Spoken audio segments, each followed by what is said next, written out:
معاملات ہاتھ سے نکل جائیں۔ بڑی سوچ بچار کے بعد یہ فیصلہ ہوا۔ کہیں اکا دکا واقعات ہوئے جس کا ہم سب کو بہت افسوس ہے، لیکن میں یہاں پر شاباش دینا چاہتا ہوں پنجاب کے چیف منسٹر کو اور پنجاب کے چیف سیکرٹری اور آئی جی پنجاب کو اور ان کی تمام انتظامیہ کو کہ انہوں نے بڑی جاں فشانی سے یہ مرحلہ طے کیا۔ ابھی بھی کچھ دن باقی ہیں، انشاءاللہ یہ فری آٹے کا جو مرحلہ انشاءاللہ بڑی اچھے طریقے سے طے ہو جائے گا۔ تقریباً 8 سے لے کے 10 کروڑ لوگوں کو اس فری آٹا سے اس کا فائدہ پہنچ رہا ہے۔ 8 سے 10 کروڑ لوگ پنجاب میں، یہ کوئی معمولی بات نہیں ہے۔ منہ سے کہہ دینا کہ 8 سے 10 کروڑ لوگ اس سے مستفید ہو رہے ہیں۔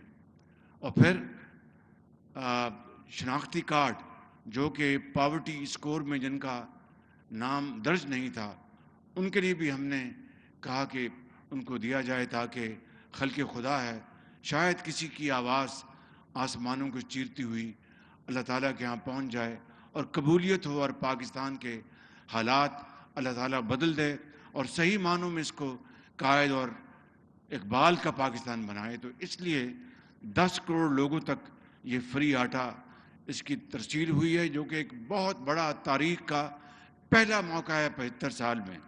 اور میں ایک مرتبہ پھر ان کو سب کو میں ستائش پیش کرتا ہوں۔ انشاءاللہ بہت شاندار کام ادا کیا ہے۔ آگے چل کر میں یہ کہنا چاہتا ہوں کہ اس شہر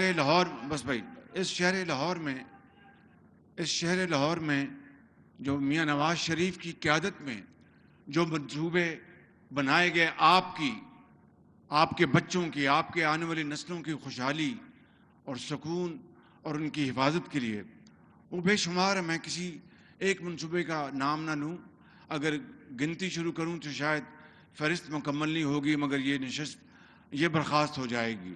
چاہے یہ گریٹر اقبال پارک ہو، چاہے آپ کا میٹرو بس ہو، چاہے آپ کا یہ ہسپتال ہو، چاہے آپ کی یہ کرکٹ گراؤنڈ ہو۔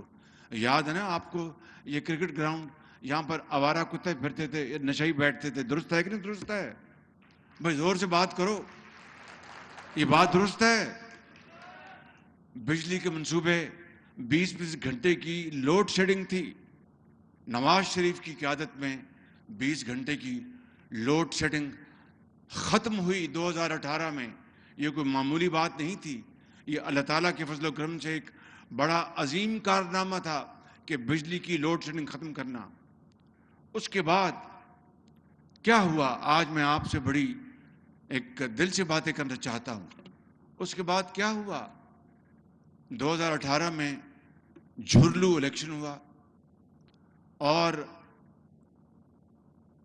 مجھے نہیں پتا کہ وفاق میں، نیشنل اسمبلی میں میاں نواز شریف کی قیادت میں مسلم لیگ نون کو کتنی سیٹیں ملتی اور پنجاب میں کتنی سیٹیں ملتی، لیکن ایک عام آدمی، ایک چھابڑی والا بھی اس بات کی گواہی دیتا تھا کہ نواز شریف کی قیادت میں جو 2013 سے 18 تک جو ترقی اور خوشحالی کا سفر پورے پاکستان میں ہوا اور پنجاب میں ہوا، اس کے پیش نظر لوگ اپنے دل سے نون کو اور شیر کو اور نواز شریف کو ووٹ دینا چاہتے تھے۔ لیکن مہر کہاں لگی اور کون جیت کے آیا، یہ ایک ایسی تلخ داستان ہے کہ جس کے اوپر اگر میں بات کروں تو آپ کے آنسو نہیں تھمیں گے کہ اتنی بڑی تاریخ کی گڑبڑ ہوئی۔ یعنی عام طور پر دیہاتوں میں جو انتخابات کے رزلٹس ہیں اس میں 1-2 دن لگ جاتے ہیں، یہ الٹا چکر ہوا کہ دیہات میں فر نتائج آنا شروع ہو گئے اور شہروں کے نتائج کئی ہفتے تاخیر کا شکار ہو گئے۔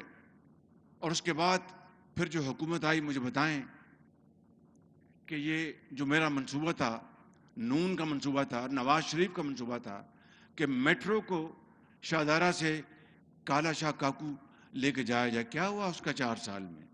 اپنے دل پر ہاتھ رکھ کے بتائیں مجھے۔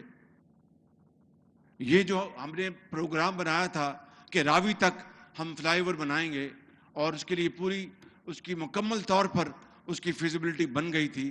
وہ الیکشن سے پہلے آخری مہینے تھے. میں آپ سے یہاں پر وعدہ کر کے گیا تھا کہ انشاءاللہ اللہ نے موقع دیا تو 2018 میں یہ سارا مکمل ہو جائے گا.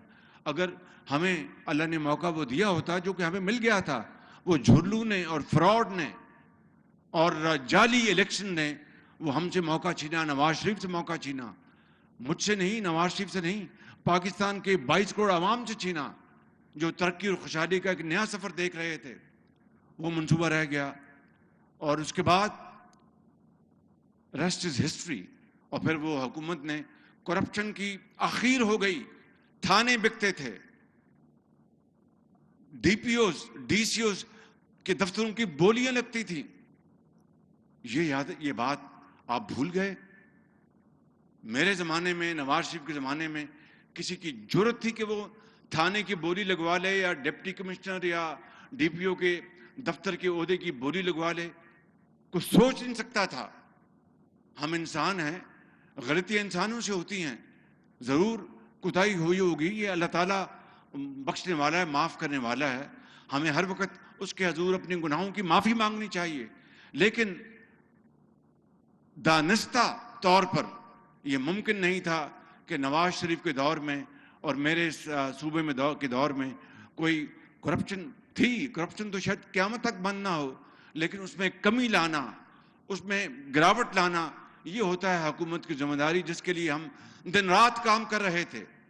میرے بزرگوں، بھائی اور بہنوں، یہ وہ سفر تھا ترقی اور خوشحالی کا. مگر اس کو پھر نظر لگ گئی، اس کو نظر لگ گئی اور ترقی جو ہے وہ معکوس ہو گئی اور ہر جگہ یہاں پر ویرانی چھا گئی. یاد کریں وہ دن جب اس شہر کی مال روڈ اور گلبرگ رات کو 2 بجے سڑکیں دھلتی تھیں. میں درست کہہ رہا ہوں یا غلط کہہ رہا ہوں؟ آپ کو یاد ہوگا آج وہ سڑکیں ٹوٹ پھوٹ کا شکار ہیں. ان 4 سالوں میں سڑکیں برباد ہو گئیں، صفائی برباد ہو گئی، صفائی کا نظام ختم ہو گیا. وہ ترک ہمارے جو دوست تھے ان کو گرفتار کیا گیا، ان کو بے عزت کیا گیا. یہ ہے جو تباہی پچھلے 4-5 سال میں اس ملک کے اندر، اس صوبے کے اندر اور اس شہر میں بپا کی گئی. میں یہ سمجھتا ہوں کہ آج پھر ایک موقع آیا ہے. دیکھیے مہنگائی ہے، اس میں کوئی شک نہیں. اگر مجھے یا اس نوجوان انٹرم وزیر اعلیٰ کو یا اس کی ہماری انتظامیہ کو یا ہماری حکومت کو اگر عوام کا درد نہ ہوتا، میں پرانی باتیں نہیں دہرانا چاہتا کہ ایسا نہ ہو کہ مبادہ آپ یہ سمجھے کہ میں خود نمائی سے کام لے رہا ہوں. لیکن میں اسی مثال کو آپ کے سامنے رکھ کر بتاتا ہوں کہ مہنگائی ضرور ہے اور مجھے پتہ ہے کہ عام آدمی کی زندگی تنگ ہے، میں جانتا ہوں اس بات کو. اسی لیے ہم نے یہ فری آٹے کا انتظام کیا. اس کے اوپر کتنے ارب لگے؟ 65 ارب روپے ایک مہینے میں. صرف رمضان شریف کے مہینے میں لاہور سے لے کے کوٹ سبزل تک، رحیم یار خان اور ادھر اٹک تک 65 ارب روپے کی خطیر رقم سے یہ فری آٹے کا انتظام کیا گیا ہے. کیوں؟ اس لیے ابھی بیٹھ جائیں، ذرا بات سننے میری. بھائی بیٹھ جائیں، بھائی بیٹھ جائیں، او بھائی بیٹھ جائیں. کیوں؟ اس لیے کہ مجھے، میرے قائد نواز شریف کو، مخلوط حکومت کو، ہم سب کو پورا احساس ہے کہ مہنگائی نے عوام کا جینا دوبر کر دیا ہے. اور مہنگائی کے کیا اسباب ہیں میں اس میں نہیں جانا چاہتا. وہ 4 سال کی کہانی ابھی میں نے اختصار کے ساتھ آپ کو بیان کی. پھر کبھی بتاؤں گا کہ کس طرح ہمیں IMF کا ٹوٹا پھوٹا معاہدہ ہماری جھولی میں پڑا اور کس طرح ہم نے آج بھی لکیریں نکالی جا رہی ہیں تاکہ IMF کے ساتھ معاہدہ ہو جائے. میں اس دن کے لیے میں اللہ تعالیٰ سے کہتا ہوں کہ میری زندگی میں اگر ہم IMF سے جان چھڑا لیں اور یہ جو بیڑیاں IMF کی یہ کٹ جائیں ایک دن، تو وہ پاکستان کا سب سے بڑا خوشی کا دن ہوگا کہ پاکستان اپنے پاؤں پہ کھڑا ہوگا. فی الحال ہمیں IMF کی شرائط ماننی پڑ رہی ہیں، ہمارے پاس کوئی اور چوائس نہیں. ہر کڑی ان کی شرط ہمیں ماننی پڑ رہی ہے، ہمیں اس کے بغیر ہم آگے نہیں چل سکتے. لیکن میں آپ کو یہ بات